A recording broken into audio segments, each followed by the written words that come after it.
Hi, everyone. Thanks, Rabjot, for walking us through the valuation methodology and results. A very good evening to all of you. So, actuarial valuations of employee benefits usually end up with a common set of queries. What are actuarial gains and losses, and what are the factors that influence this item? These are a couple of questions which concern both the management and the auditors. In the following few slides, we'll discuss the components of actuarial gains and losses, what does it include, and its impact on the financial statements. When a full actuarial valuation has been carried out to assess the defined benefit obligation, the actuarial gains and losses generally represents the balancing item in the entire reconciliation. However, this is a very important number in an actuarial valuation, and it is crucial that the companies understand what this number represents. Actuarial gains and losses are accounting adjustments that arise when there is a difference between the assumptions made in the valuation and the actual outcomes observed, or when the assumptions themselves are revised then from the opening to closing valuation. These differences arise because the real world experience is inconsistent with what was expected at the time of the valuation. As seen on the slide, there are two broad reasons why actuarial gains and losses arise. First, the impact of change in assumptions. When we perform an actuarial valuation, say for example gratuity, we are estimating the liability projections based on a set of assumptions. These assumptions cover the demographic factors and the financial factors. Sometimes the assumptions themselves are updated in response to new information or external factors. For example, the salary growth rate, based on the recent pay trends, the companies might revise the expected salary escalation from supposedly 8% per annum to 10% per annum. This increases the future expected benefit payouts, which in turn creates an actual loss due to the change in assumptions. The second component we have is the experience adjustments or variance. These arise when actual outcomes deviate from what was assumed. For example, if fewer employees resign than expected, the company ends up paying more benefits than anticipated. Or if the salary hikes given were higher than what was projected, this leads to a higher liability. Again, an actual loss. In funded schemes, a similar variation can occur on the asset side. If the actual return on plan assets is lower than what was expected, it results in a loss on the asset side. This overall mismatch leads to the experience variance component. To sum up, the actual gain or loss isn't just a balancing figure, it's a critical component that reflects both the economic shifts and internal workforce dynamics. Understanding this number helps the companies interpret their financial results better and, more importantly, prepares them for future variability in their employee benefit obligations. Now, let's look at one of the most critical aspects of the actuarial valuations, which is the impact of change in assumptions. As we have already discussed, actuarial valuations rely heavily on a set of assumptions that help estimate future cash flows. These assumptions are broadly grouped into two categories. On the left hand side, we see the financial assumptions, which includes the discount rate and the salary growth rate. The discount rate is influenced by the prevailing market yields on high quality corporate bonds or government securities. The salary growth rate reflects expected increments, promotions, and inflationary trends within the organization. These are typically driven by the external economic environment and company specific policies or forecasts. On the right side, we have the demographic assumptions, which are more HR driven in nature. These include the attrition rate, which is the employee turnover based on the past exit patterns of the company, the retirement age, which may vary by employee group or company norms, mortality and disability rates, which are usually based on the standard actuarial tables. Whenever any of these assumptions change from one valuation to the next, it creates a ripple effect on the liability calculation as well. For example, if the discount rate drops, the present value of future obligation increases, leading to a loss due to change in assumptions. Or if the attrition rate increases, the expected payouts reduce, potentially resulting in a gain. These are referred to as actuarial gains or losses due to the change in assumptions, and they have a material impact on the reported liability. So, even the small changes in the assumptions can produce significant shifts in valuation results. That is why it is essential to document these changes carefully and understand their implications, not just for compliance, but also for the financial planning and stakeholder communications. Let's now focus specifically on how changes in financial assumptions affect the actuarial valuations. As highlighted in this slide, the key financial assumptions are the discount rate and the salary growth rate assumptions, both of which are critical in determining the present value of obligations. Let's begin with the discount rate assumption. As you can see, when the discount rate increases, the future cash flows, the expected benefit payouts are discounted at a higher rate. This means the present value of obligation reduces, leading to a decrease in the liability, which results in an actuarial gain. On the other hand, when the discount rate falls, those same future payouts are now discounted at a lower rate, making them more expensive in today's terms. This, therefore, increases the liability and hence creates an actuarial loss. In simple terms, the lower the discount rate, the more weight future obligations carry today, because we are assuming less yield from financial markets. Now we see the salary growth rate. If salary growth rate increases, the future benefits that employees are expected to receive will also rise. As a result, the liability increases, which creates an actuarial loss. Conversely, a fall in salary growth rate leads to lower projected benefits, which reduces the liability and hence results in an actuarial gain.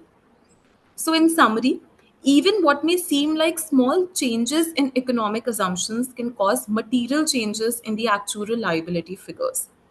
And this in turn impacts the profit and loss statement under the remeasurement component of employee benefit expense. In this slide, we see there are two notable movements. The discount rate has reduced from 7.1% as on 31st March 2024 to 6.5% as on 31st March 2025, which reflects a decline of 60 basis points.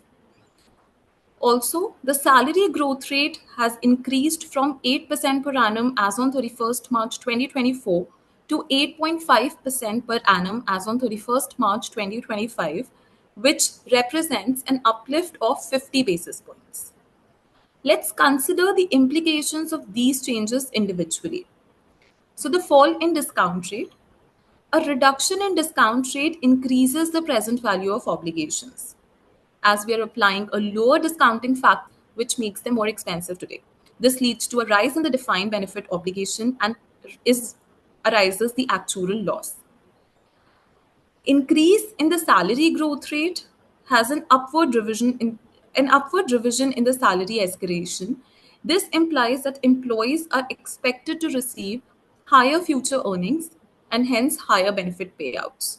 This too increases the present value of obligation, which again contributes to actuarial loss. So the net impact we can see is of 1,96,000, which is an increase in the liability, which is an actuarial loss. Both changes have moved in a direction that increases the liability, and this results in a higher charge flowing through either the profit and loss account or other comprehensive income, depending on the accounting standard, Ind AS 19 or AS 15. This slide reinforces how relatively modest movements in financial assumptions, sometimes just half a percentage, can lead to material shifts in actuarial liabilities with direct implications for financial reporting and stakeholder communications. Let's now turn to the impact of change in the demographic assumptions on the actual valuations for period ending 31st March 2025 in comparison to the previous valuation on March 2024. This analyzes the three main assumptions, which is mortality rate, attrition rate, and retirement age. Starting with the mortality rate and retirement age, as can be seen from this table, both the assumptions have remained unchanged from the prior year. As such, there is no actual gain and loss which is attributable to these parameters. The only movement we observe is the attrition rate, which has increased from 12% per annum as on 31st March 2024 to 15% per annum as on 31st March 2025, which leads to an increase by 3%. Now let's explore the implication of this change.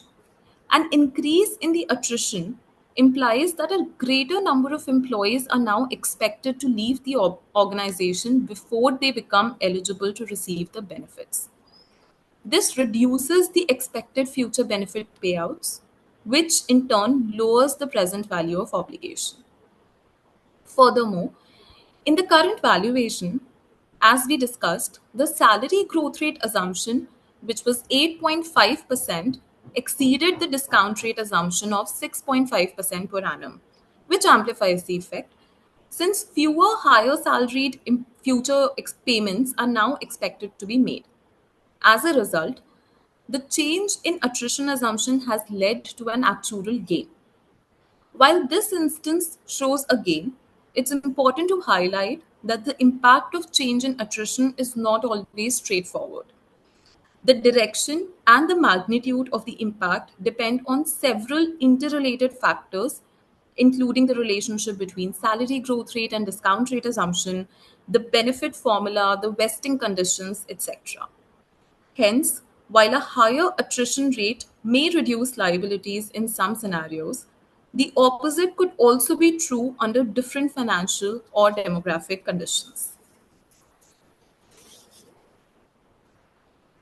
Let's now discuss an important concept in actuarial valuations, which is the experience variance, also referred to as experience adjustments. At its core, experience variance represents the difference between the actual outcomes during the year and the expectations set by the assumptions in the previous valuation. It serves as a critical indicator of how closely our assumptions are aligned with real world events. When experience variants are persistent or materially significant, they may signal that one or more assumptions are no longer realistic and that refinements are needed in the next valuation cycle. There can be various reasons of experience adjustments, some of which are highlighted in this slide. First one being the actual versus assumed salary growth rate. If actual salary growth rate is higher or lower from what was expected, it results in a variance, either a gain or loss, depending on the direction of the deviation. Similarly, the second component can be actual versus assumed benefit payments.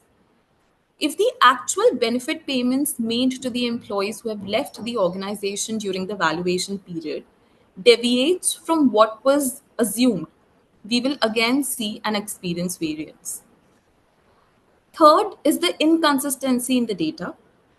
Sometimes simple issues like mismatch in data from opening valuation to closing valuations can definitely lead to liability difference, which again leads to experience variance component. Fourth is the policy correction. In a few cases, a benefit policy may have been incorrectly applied in the prior valuation and hence subsequently corrected. This correction again is a reason for experience variance. Then we have missing employees. This is a data hygiene issue.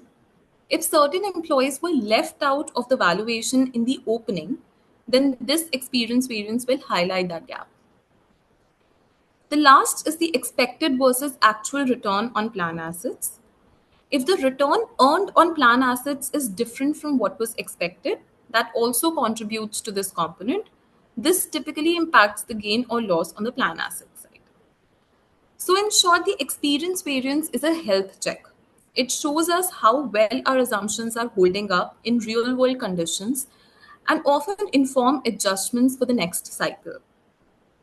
To minimize unexpected variances and improve the reliability of valuations, companies should maintain accurate and updated HR data, which is to maintain consistency in employee records and it ensures reliable outputs.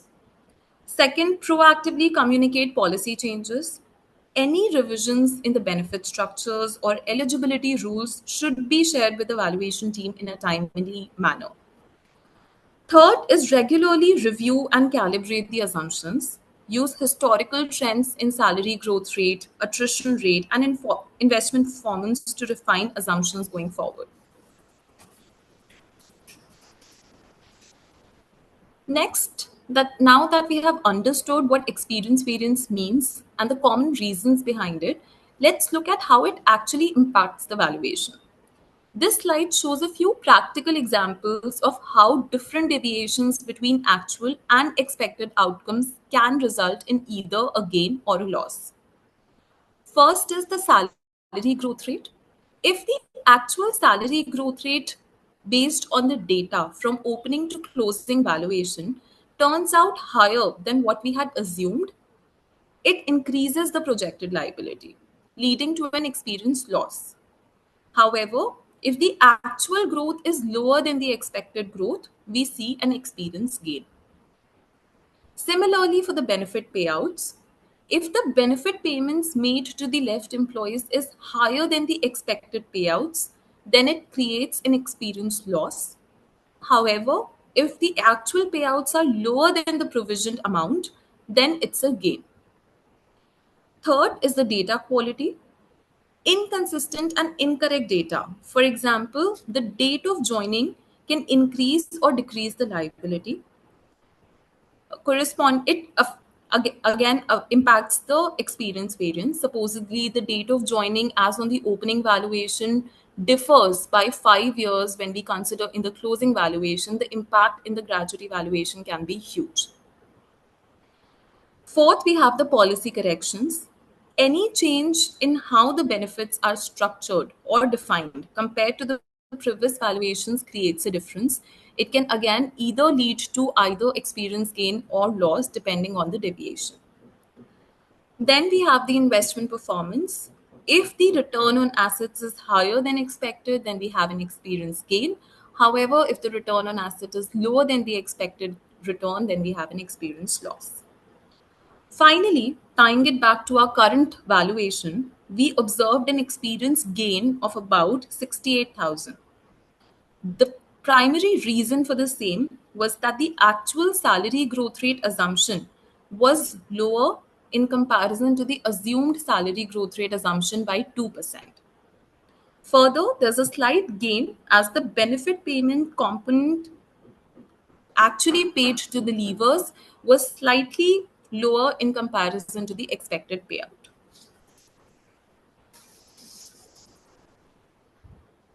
Now that we have looked at how actuarial gains and losses arise, let's see how they are treated from an accounting standpoint.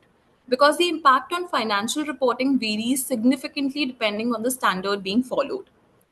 This table summarizes the key differences across different accounting standards, AS 15, Ind AS 19, or US GAAP. Under Ind AS 15, under AS 15, which applies to companies following Indian GAAP, actuarial gains and losses are recognized immediately in the profit and loss statement. There's no concept of deferral or reclassification here. The entire gain or loss impacts the P&L in the same period. Under Ind AS 19 or IAS 19, which is aligned with IFRS and applied to Ind AS compliant companies, the gains and losses go to other comprehensive income and not the P&L and are recognized immediately. What's important to note is that once they are in OCI, they stay there. There's no reclassification to P&L at a later stage. Under US GAAP, this standard is a bit more flexible. Recognition can be immediate or deferred, and gains and losses are first captured in OCI. But unlike IAS 19, they can be reclassified to P&L over time, typically through amortization. US GAAP allows for smoothing techniques like the corridor approach, which helps reduce volatility in the P&L. So, the key takeaway here is the choice of the accounting framework can significantly affect how and where these gains and losses appear in your financials, whether in P&L, OCI, or spread over time. Now that we understand what actuarial gains and losses are and how they are treated, it's important to ask, why do they matter? Actuarial gains and losses are more than just technical adjustments or numbers on a report. They reflect how actual experience like salary increments or attrition or investment returns deviates from what we had assumed. And that's powerful because it tells whether our calculations are working well or needs adjustments. Why this matters is, first, because they help us assess how accurate our assumptions are. If actual experience consistently differs, it's a sign that assumptions need to be revisited. Second, recurring gains or losses may be a red flag that some assumptions are outdated or misaligned with reality, which means they need calibration. Third, they directly affect the financial statements. Under AS 15, they impact the profit and loss statement. Under Ind AS 19, they affect the other comprehensive income and thus the net worth. Lastly, from an audit and stakeholder point of view, understanding these gains and losses is vital for explaining fluctuations in liability from year on year basis. It's part of telling the financial story with transparency and consistency. It's also important to note what actuarial gains and losses don't include. They exclude the changes due to plan amendments or curtailments or settlements. Those are treated separately as past service cost or settlement gains and losses. So, overall, actuarial gains and losses help paint a more complete and accurate picture of companies' long term employee benefit obligations. Now, I would request Ribjot to please highlight the additional disclosures in our valuations. Thanks, Twinkle, for walking us through the actual gain and losses.